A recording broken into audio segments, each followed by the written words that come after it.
आज के समय में एविएशन फील्ड में बहुत सारी अपॉर्चुनिटीज़ हैं और बहुत से कैंडिडेट इनका फ़ायदा भी उठा रहे हैं और आप भी उठा सकते हैं।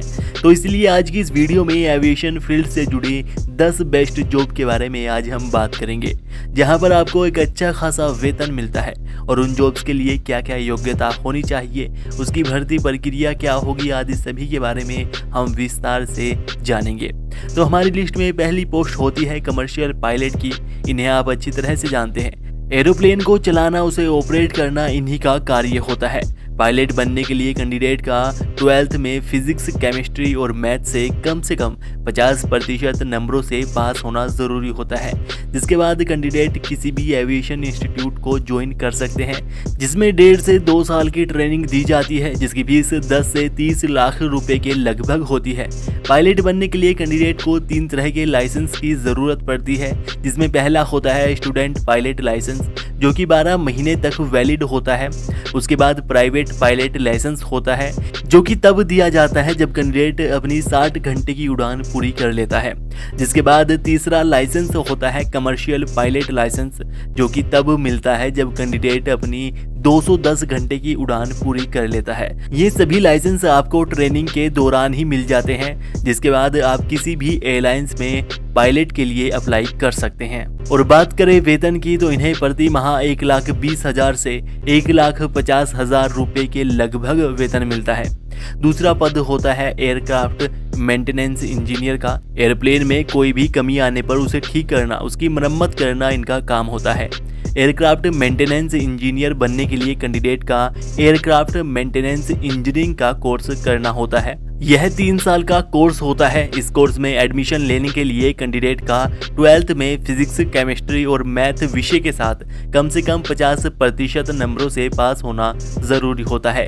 इस कोर्स की टोटल फीस 4 से 6 लाख रुपए के लगभग होती है, जो कि अलग अलग कॉलेजों के हिसाब से कम या ज़्यादा भी हो सकती है। एयरक्राफ्ट मेंटेनेंस इंजीनियर को प्रति माह 70,000 से 2 लाख रुपए के लगभग वेतन मिलता है, जो कि एक्सपीरियंस होने के साथ साथ बढ़ता जाता है। तीसरा पोस्ट होती है एयर ट्रैफिक कंट्रोलर की। ये कंट्रोलर टावर पर बैठकर रडार, रेडियो संचार आदि उपकरण के माध्यम से एरोप्लेन्स की लोकेशंस को ट्रैक करते हैं, पायलट को इंस्ट्रक्शन देते हैं, उनका मार्गदर्शन करते हैं। इस तरह के कार्य एयर ट्रैफिक कंट्रोलर को करने होते हैं।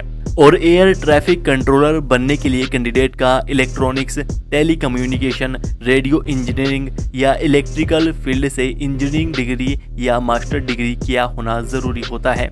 जिसके बाद कैंडिडेट किसी भी एयरलाइंस में एयर ट्रैफिक कंट्रोलर के पद के लिए अप्लाई कर सकते हैं।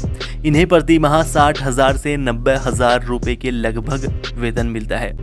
अगली जॉब होती है एयर होस्टेस की। इनका काम होता है यात्रियों का स्वागत करना, उन्हें उनकी सीट बताना, यात्रियों को इंस्ट्रक्शन देना, खाने पीने का सामान सर्व करना, प्लेन में साफ सफाई देखना, यात्रियों को प्राथमिक चिकित्सा देना आदि इस तरह के कार्य इनके अंतर्गत आते हैं।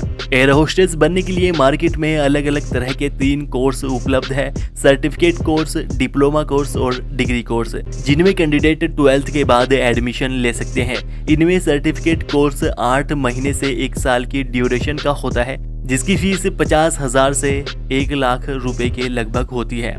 दूसरा होता है डिप्लोमा कोर्स, जो कि 8 महीने से 1 साल की ड्यूरेशन का होता है।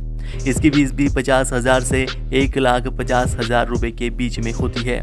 जबकि डिग्री कोर्स 1 से 3 साल की ड्यूरेशन के होते हैं, जिनकी फीस 1 लाख से 3 लाख के बीच में होती है। कोर्स पूरा करने के बाद कैंडिडेट किसी भी एयरलाइंस में जॉब के लिए अप्लाई कर सकता है, जिसके बाद इंटरव्यू के बेस पर कैंडिडेट का सिलेक्शन किया जाता है। एयर होस्टेस बनने के बाद कैंडिडेट को प्रति माह 40,000 से 60,000 रुपये प्रति माह के लगभग वेतन मिलता है। अगली पोस्ट है ग्राउंड स्टाफ की। इसके अंतर्गत अलग अलग तरह के डिपार्टमेंट आते हैं, जैसे customer service department, security department, ramp department और कैटरिंग डिपार्टमेंट। जहां पर कस्टमर सर्विस डिपार्टमेंट काम होता है एयरपोर्ट पर रहकर कस्टमर की समस्याओं को सुनना और उनकी सहायता करना। सिक्योरिटी डिपार्टमेंट का काम होता है एयरपोर्ट पर तैनात रहते हुए वहां पर सिक्योरिटी देना।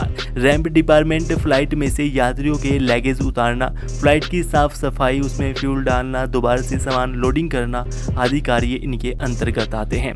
कैटरिंग डिपार्टमेंट का काम होता है फ्लाइट में सर्व किए जाने वाले खाने पीने के सामान को चेक करना, उसकी देखरेख रखना आदि ये सभी काम होते हैं और ये सभी डिपार्टमेंट ग्राउंड स्टाफ के अंतर्गत आते हैं।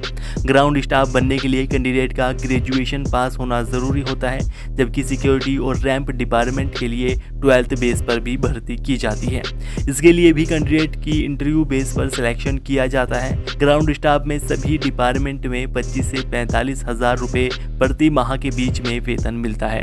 इससे अगली पोस्ट है एयरपोर्ट मैनेजर की। एक एयरपोर्ट पर होने वाली सभी एक्टिविटी को मैनेज करना, वहां पर कार्य कर रहे एम्प्लॉयज़ के कार्यों की जांच करना, किसी यात्री के बहस करने पर उसे समझाना आदि इस तरह के कार्य एयरपोर्ट मैनेजर को करने होते हैं। एयरपोर्ट मैनेजर बनने के लिए कैंडिडेट का बिजनेस एडमिनिस्ट्रेशन से या एविएशन फील्ड से ग्रेजुएशन किया होना ज़रूरी होता है। इसमें कैंडिडेट 12th के बाद BBA airport management, BBA aviation, BSc aviation, BMS, BBM आदि कोर्स करके अपनी ग्रेजुएशन कंप्लीट कर सकते हैं। उसके बाद किसी भी एयरलाइंस में एयरपोर्ट मैनेजर के लिए अप्लाई कर सकते हैं। इनका सिलेक्शन भी इंटरव्यू के बेस पर किया जाता है। एयरपोर्ट मैनेजर को प्रति माह 35,000 से 45,000 रुपये प्रति माह के लगभग वेतन मिलता है। इससे अगली पोस्ट है एयर टिकटिंग स्टाफ की। एयर टिकटिंग स्टाफ को आपने काउंटर पर खड़े हुए देखा होगा, जहां से यात्री अपना टिकट लेते हैं। इसके अलावा कुछ एजेंसीज भी हैं जो कि एयर टिकटिंग स्टाफ की जॉब प्रोवाइड करवाती हैं। इनके अलग से अपने ऑफिस होते हैं जहां से ये यात्रियों को ऑनलाइन टिकट प्रोवाइड करवाती हैं। इन्हें back office air ticketing staff कहा जाता है। इस पद के लिए कैंडिडेट का 12th पास होना ज़रूरी है और उसके साथ ही एयरलाइंस टिकटिंग कोर्स में डिप्लोमा किया होना चाहिए। एयर टिकटिंग का कोर्स किसी भी इंस्टीट्यूट से कर सकते हैं। यह 6 से 12 महीने का कोर्स होता है, जिसकी फीस 10,000 से 70,000 रुपये के लगभग होती है और एयर टिकटिंग स्टाफ को प्रति माह 20,000 से 32,000 रुपये के लगभग वेतन मिलता है। अगला पद है एविएशन सेफ्टी इंस्पेक्टर का। एविएशन सेफ्टी इंस्पेक्टर का कार्य बहुत ही महत्वपूर्ण और जिम्मेदारी वाला होता है। विमान के उड़ने से पहले उसके सभी इंस्ट्रूमेंट को चेक करना, कहीं कोई खराबी तो नहीं है, सभी उपकरण सही से काम कर रहे हैं आदि सभी कुछ चेक करने की जिम्मेदारी एविएशन सेफ्टी इंस्पेक्टर के होते हैं। एविएशन सेफ्टी इंस्पेक्टर बनने के लिए कैंडिडेट का एविएशन फील्ड से ग्रेजुएशन किया होना ज़रूरी होता है, जिसके लिए कैंडिडेट 12th के बाद BBA airport management, BBA aviation, BSc aviation, BMS और BBM आदि कोर्स कर सकते हैं। कोर्स कंप्लीट होने के बाद किसी भी एयरपोर्ट पर इस जॉब के लिए अप्लाई कर सकते हैं। सैलरी की बात करें तो इन्हें प्रति माह 30,000 से 40,000 रुपये प्रति माह के लगभग वेतन मिलता है। इससे अगला पद फ्लाइट इंस्ट्रक्टर का होता है। एरोप्लेन के इक्विपमेंट की मरम्मत से संबंधित सुझाव देना, उनकी जांच निरीक्षण से संबंधित रिकॉर्ड बनाए रखना, पायलट को लाइसेंस मुहैया करवाना आदि इस तरह के कार्य फ्लाइट इंस्ट्रक्टर के होते हैं। फ्लाइट इंस्ट्रक्टर बनने के लिए कैंडिडेट का एविएशन फील्ड से ग्रेजुएशन किया होना ज़रूरी होता है, जिसके बाद किसी भी एयरलाइंस में फ्लाइट इंस्ट्रक्टर के लिए कैंडिडेट अप्लाई कर सकते हैं। बात करें इनके वेतन की तो इन्हें प्रति माह 25,000 से 35,000 रुपये के लगभग वेतन मिलता है। और हमारी लिस्ट में आखिरी पद है कस्टमर सर्विस एजेंट का। कस्टमर सर्विस एजेंट का काम होता है एयरपोर्ट पर आने वाले कस्टमर की सहायता करना।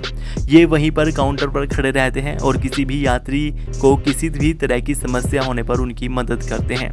कस्टमर सर्विस एजेंट बनने के लिए कैंडिडेट का किसी भी विषय में ग्रेजुएशन पास होना ज़रूरी होता है। इसके साथ ही हिंदी और इंग्लिश भाषा पर अच्छी पकड़ होनी चाहिए। कस्टमर से अच्छी बात करनी आनी चाहिए और इसके साथ ही किसी भी कंपनी में सर्विस एजेंट के रूप में कम से कम 1 साल का कार्य का एक्सपीरियंस होना चाहिए। इन्हें प्रति माह 20,000 से 30,000 रुपये के लगभग वेतन मिलता है, जो कि एक्सपीरियंस बढ़ने के साथ साथ बढ़ता जाता है। तो दोस्तों ये थी एविएशन फील्ड से जुड़ी कुछ बेस्ट जॉब्स। इनमें से आपको कौन सी पसंद है और आप भविष्य में इनमें से क्या बनना चाहते हैं, हमें कमेंट करके ज़रूर बताइएगा। वीडियो को लाइक और शेयर कीजिएगा और चैनल पर पहली बार आए हैं तो ऐसी ही और वीडियोज़ के लिए चैनल को सब्सक्राइब करके बेल आइकन दबा लीजिएगा।